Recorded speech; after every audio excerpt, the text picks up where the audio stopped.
जहां पना हम खुदा का वास्ता देते हैं कि हम गोवा पहुंचे उससे पहले संभाजी वहां से भाग गया था, जंग हुई ही नहीं थी।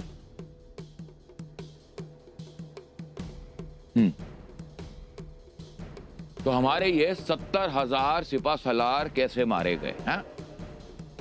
1 लाख की फौज तुम्हें दी थी, सिर्फ 30,000 के साथ तुम ऐसे मुंह के साथ वापस आए हो।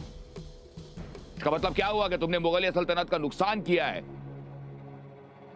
तुम कसूरवार हो, नमक हराम हो, और इसकी सजा तुम्हें मिलेगी।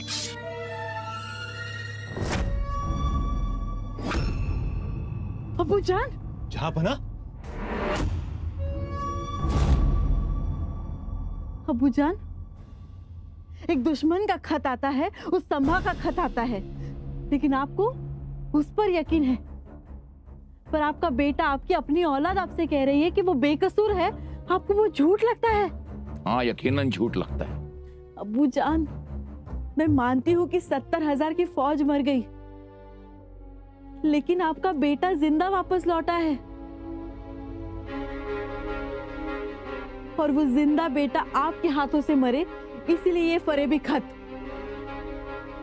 तुम्हें कैसे यकीन है कि ये खत फरेबी है? मैं मानती हूँ कि मेरे पास कोई सबूत नहीं है, लेकिन मेरे पास वो कहानी है जो आपने शुरू की थी।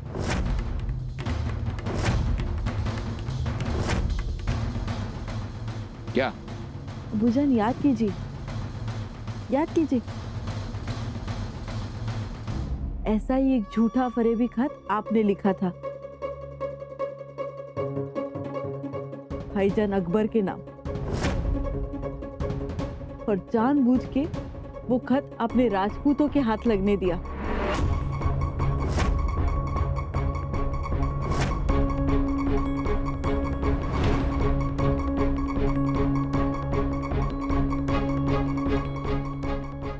वज़ीर आलम, ये खत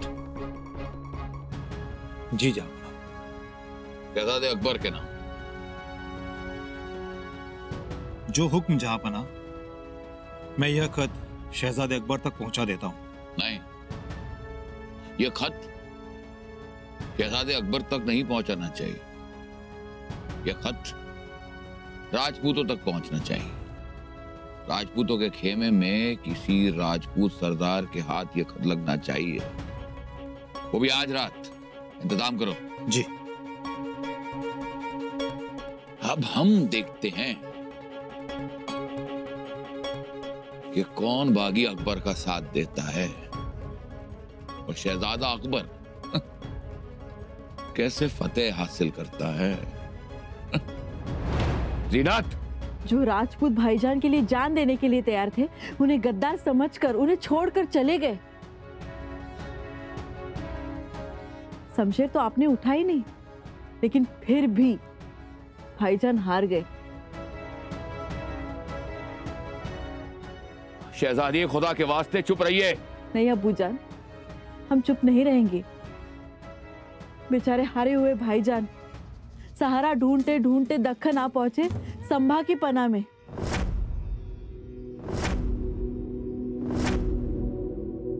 आज भी वो जिंदा है, लेकिन मरने के बराबर। तुम कहना क्या चाहती हो? हम ये कहना चाहते हैं अबूजान, जो चाल आपने चली थी, आज वही चाल संभा ने दोहराई है।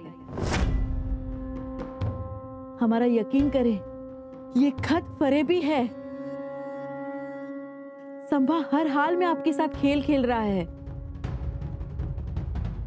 जरा सोचिए अबूजान, बिना लड़े नुकसान करके आए हैं ये गद्दार नहीं है, ना ही इन्होंने कोई बगावत की है। अगर करते तो आज आपके सामने ना होते। बिना कोई इल्जाम आप उन्हें सजा दे रहे हैं। अबूजान, दीजिए इन्हें सजा, दीजिए, क्योंकि शमशेर तो आपके हाथ में और आप तो शहंशाह है।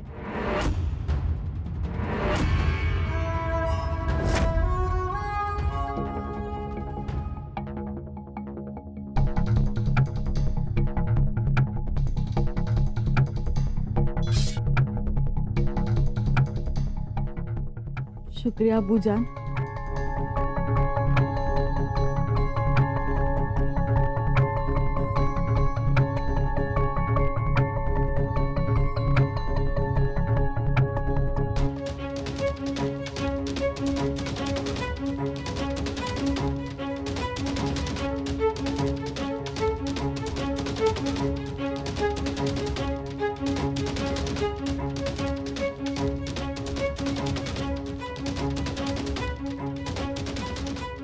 शहजादे पर कड़ी नजर रखी जाए जी जहांपना।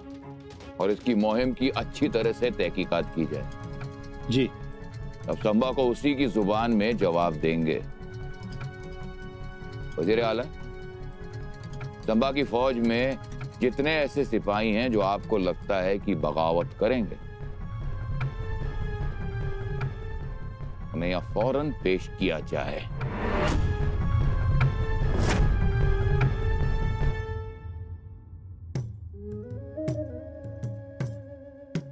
बोलवणं आलंय, जावं लागल। कुठं जाते कान्होजी काका? काय तर म्हण बोलावणं आले। खरंच तर कान्होजी काका अहो राहू द्या, ऐका आमचं।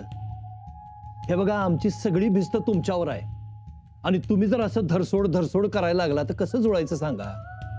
नाही नाही, जावं लागेल। राहू द्या, आमचं ऐका तुम्ही। अहो. बसायचं तुम्ही। आणि काका, त्या औरंगजेबाच्या तालावर लई नाचू नका। तू ये म्हटला निघाले, तो जा म्हटला इकडं आले, कसं चालायचं सांगा? हो, पण मी बादशाह सलामतांकडे जाऊन आलोय, मोरांच्या थैल्या घेतल्यात। आता मी बांधील आहे त्याला, आणि शिवाय लवकरच वतनाचं कागद मिळणार आहे।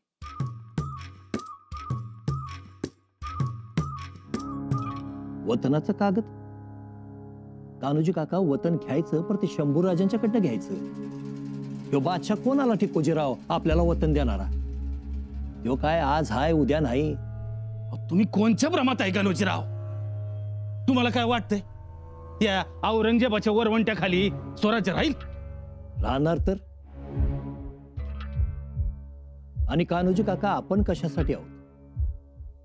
अहो, शिर्क्यांच्या तलवारी म्हणजे सर्पाच्या सळसळत्या जीवाई जीवा। हा, पण त्याचा काय उपयोग होतो का इथं? होणार काका, ऐका आमचं। कान्होजीराव, एवढं दिवस अनुभव आलाच की काय झालं? वतन वतन करून जीव मेटा कुठीच आला। राजसनी पाना फुटला का? तर नाही, त्यांना आपलीच नाही कोणाचीच किंमत नाही। कान्होजी काका, आता परिस्थिती बदलली आहे। राजासनी बी समद्या गोष्टी कळून चुकल्या। माणसांची गरज त्यासनी बी आहे, आता नाही म्हणायचं नाही ती। मी तेच म्हणतोय, भ्रमात राहू नका। आपण असं करू, आजच्याच रायगडावर जाऊ, एकत्रच निघू। माग बी मी म्हणलोच होतो की, पण तुमचं कसं आहे, राज दमून आलं, नंतर बोलू मग बोलू। अहो, इथं माझ्या तळहातावची रेषा स्पष्ट सांगत्या वतन मिळणार म्हणून, आणि तुम्ही? अहो, तुम्ही आमच्या बरोबर चला तर। आता तुमच्या देखत राजांच्या समोर विषय काढतो, मग तर झालं। ठीक आहे, मग निघायचं? जाऊ की? मी घरी जाऊन भामाबाईला सांगून येतो। काका, लवकर या, घोडा कसून तयार ठेवतो आम्ही। आलोच।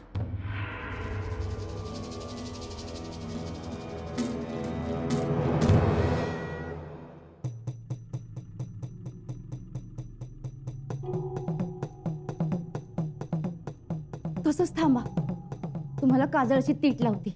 राहू दे तीट, आता घाई आहे मला आता। गुबाई बाई, कुठे निघाले एवढ्या घाईनं? कुठलंच का? कुठं बाहेर जाण्याची सोय नाही। घोडा बाहेर काढला का कुठं निघाला, खोगीर घातलं कुठं निघाला, आणि स्वार झालो का कधी येणार, कोणच्या गावी मुक्काम? अरे काय हे?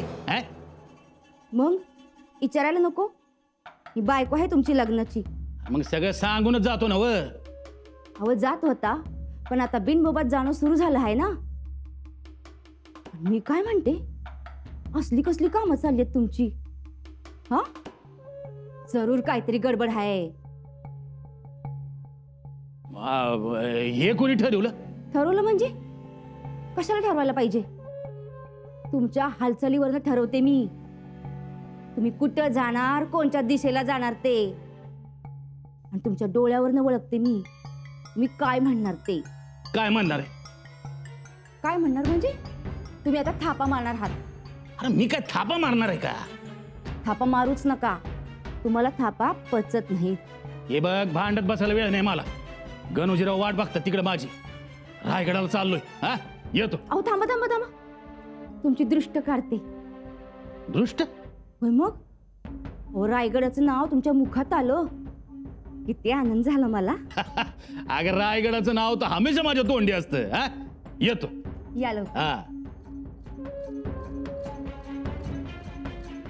आज जरा बरं वाटलं, रायगडी निघाल्यात म्हणून.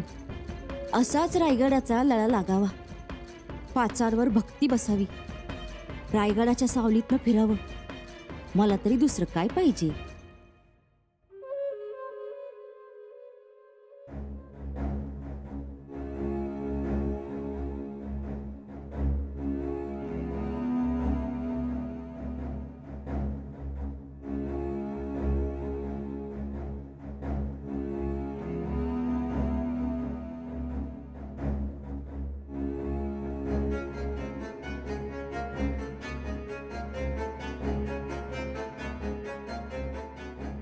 जी धनी, बोलावलं होतं. बागेतनं घोडी बाहेर काढ. जी घेतो की, सकाळी धुवून धावून घेतल्यात आणि दाना पाणी बी दिलंय. मग जीन कसून घे आणि 15-20 गाड्यासनी तयार राहायला सांग. जी धनी. तुझं आटोपलं की सांगायला ये. आम्हाला तातडीनं रायगडाला निघायचंय. जी धनी. निघायचे पर कवा? कवा म्हणजे आता लगुलग? हा, नाही, कान्होजी काका कवाच निघाल्यात. पोचलो बी असतील अर्ध्या वाटेत तर नक्की. काय सांगतोयस काय? खरंच की, खोटं कशाला बोलू? आणि मला काय तुमचा राग काय ठाव नाही का? बाईपती, खरं सांगतोयस? अहो खरंच की. छे छे, मला सोडून कसं जातील? चौकशी करावी मालकाने, मग सेवकाला बोलावं.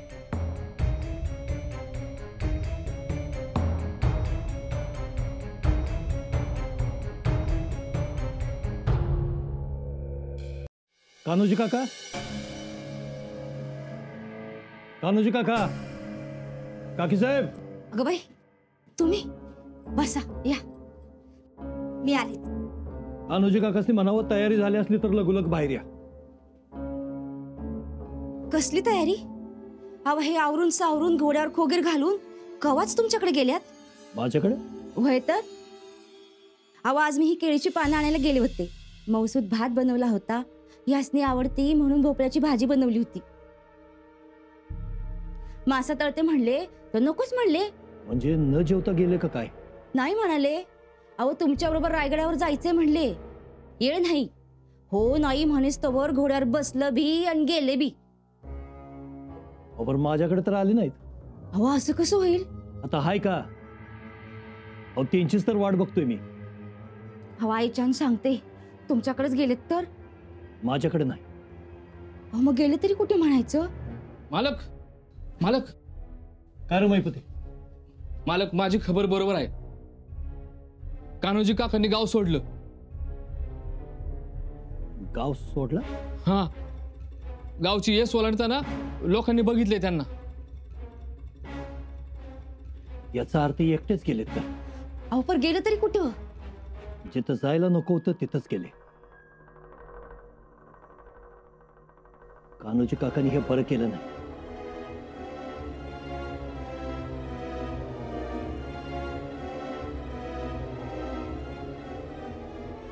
उपट सुळण घे खांद्यावर, अशी तरा चालली आमच्या ह्यांची. येऊ तर ते घरी, बघा कसा रंगान करते ती.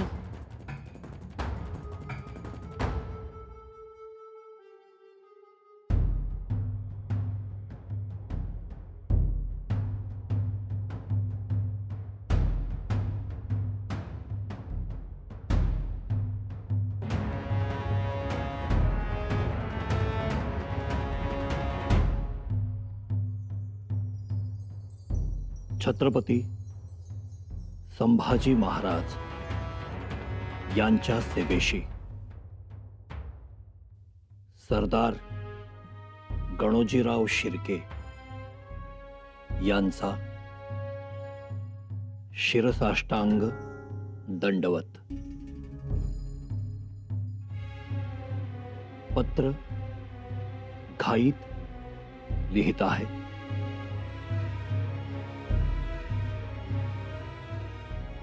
महाराज, स्वराज्यात सध्याची परिस्थिती बरी नाही. औरंगजेब बादशहा सरदार मंडळींना, मातब्बरांना फितूर करून घेतो आहे. त्यासाठी वतनाचे आमिष देत आहे. खजिन्याचे तोंड मोकळे सोडत आहे.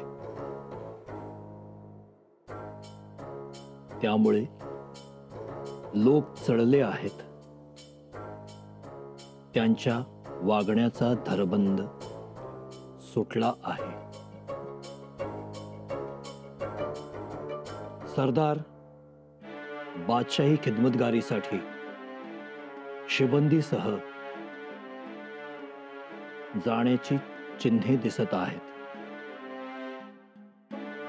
त्यामुळे स्वराज्यास धोका संभवतो हे स्पष्टपणे दिसत आहे. महाराज, आपण फितुरीचा बंदोबस्त करावा ही कळकळीची विनंती.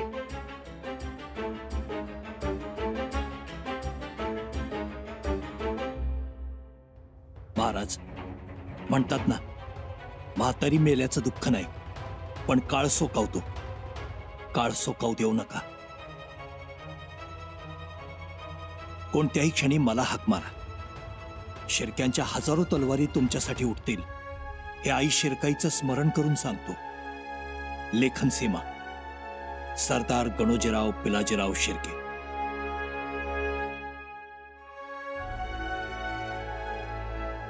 राजे, कोणाचं पत्र आहे?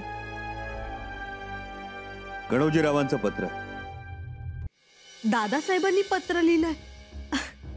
काय मजकूर आहे? गणोजीरावांनी आम्हाला सावध केले. औरंगजेब स्वराज्यातल्या सरदारांना फितवतो आहे म्हणून. परंतु ते तर आपल्याला ठाऊक आहेच. ठाऊक आहे राणीसाहेब, पण महत्वाचं म्हणजे गणोजीरावांनी स्वराज्याविषयीच्या तळमळीनं हे पत्र लिहिलंय. आणि दुसरी गोष्ट, कोण कोण फितूर होणार हे गणोजीरावांना ठाऊक आहे. त्यांनी तसा उल्लेख केलाय? नाही, आमच्या अंदाजाप्रमाणे गणोजीरावांनी मुद्दाम हा उल्लेख करणं टाळलंय. पण गणोजीरावांनी लिहिली नसली तरी आम्ही मात्र फितुरांची नावं यात वाचू शकतो. कोण आहेत? कान्होजीराव शिर्के.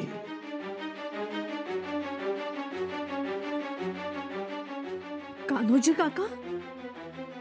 होय, आपल्या हेरांकडून फितुरांची जी 4-5 नावं समोर येत आहेत त्यात कान्होजीरावांचं नाव पुढे आहे. पण मग आमच्या दादासाहेबांनी तसं स्पष्ट लिहायला पाहिजे होतं. काही गोष्टी आपण समजून घ्यायच्या असतात. परंतु राजे, या अशा फितुरांचा ताबडतोब बंदोबस्त करावा आपण.